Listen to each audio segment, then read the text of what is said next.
Et c'est parti pour les aventures de Supergirl, la nouvelle série consacrée à Supergirl. Mes aventures à Midvale, c'est le tome 1.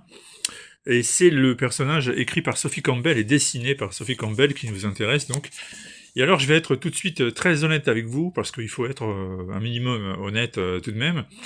J'ai pas l'intention de descendre l'album ou de l'encenser. Juste de préciser que finalement, le vrai problème, c'est que je ne suis pas le public cible de la nouvelle série. Voilà, tout simplement. Et que certaines personnes sont particulièrement visées par certains types de séries, et puis, par définition, quasiment sont allergiques à d'autres, ce qui ne veut pas dire que la série est mauvaise. Et là, c'est mon cas, parce que cette série de Supergirl par Sophie Campbell, c'est pour moi une série pour ados, tout simplement. C'est du young adult. Les enjeux sont a priori intéressants, mais traités avec pas forcément de la superficialité, mais on va dire avec une naïveté qui est propre à ce que je viens de vous dire, et qui ne correspond pas à ce qu'on trouve en temps normal dans l'univers DC Comics Prime, avec tous ces albums que publie Urban Comics. Et c'est ça qui est étonnant d'ailleurs, c'est que la série, si elle avait été publiée sur un label à part, avec l'objectif d'aller chercher justement un public à part, eh bien j'aurais trouvé ça tout à fait normal. Le problème, c'est qu'elle est publiée sur l'étiquette DC Prime, et que des gens vont l'acheter en pensant qu'il s'agit d'une série qui plus ou moins suit ce qui se passe dans la série de Superman, au niveau des enjeux, du ton. Et là, ça va être difficile pour eux de lire sans être surpris, parce que ça n'a absolument rien à voir. Donc pour faire bref, Supergirl est de retour à Midvale, qui est le village dans lequel elle a passé quelque temps il y a des années de cela. C'est un peu l'équivalent de Smallville pour Superman. Personne ne sait dans le village, à part ses parents adoptifs, qu'elle est aussi Supergirl. Et puis le problème, c'est que dans ce village, il y a une nouvelle Supergirl qui fait parler d'elle depuis quelque temps. Elle s'appelle Lesla, elle vient de la cité bouteille de Kandor. Vous savez, cette ville kryptonienne réduite à l'état miniature, qui se trouve dans la forteresse de Solitude. Lesla, elle est hyper jalouse de Kara Zor-El, c'est quelqu'un qui est rongé par l'envie de, elle aussi, être une héroïne reconnue et de faire mieux que son modèle.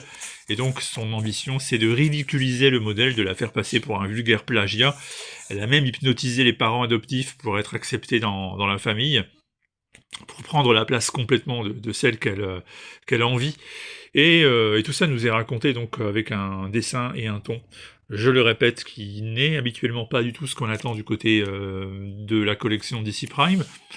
Et puis on a aussi des animaux, hein. Vous savez que, évidemment, le chien Crypto est devenu une star depuis quelque temps, puisque James Gunn a décidé d'en faire un personnage à part entière dans l'univers cinématographique d'ici au cinéma. Et là, on a aussi Strikey le chat. Et puis, la nouvelle venue depuis Kandor, elle est là carrément un lapin. Donc, voilà, c'est... Je ne sais trop quoi dire, si ce n'est que... oui, c'est... Je suis pas le public cible, voilà, tout simplement. Donc moi, effectivement, Crypto le chien, des lapins, des chats, et des histoires très girly adolescentes, comme là, par exemple, après la fille de Lex Luthor qui rentre en jeu, et les trois vont devenir amis, et vont finalement aller dans une boîte, une discothèque gothique, passer la soirée. Enfin, c'est des choses, voilà, qui sont pas, qui ne correspondent pas à ce que moi je lis d'habitude.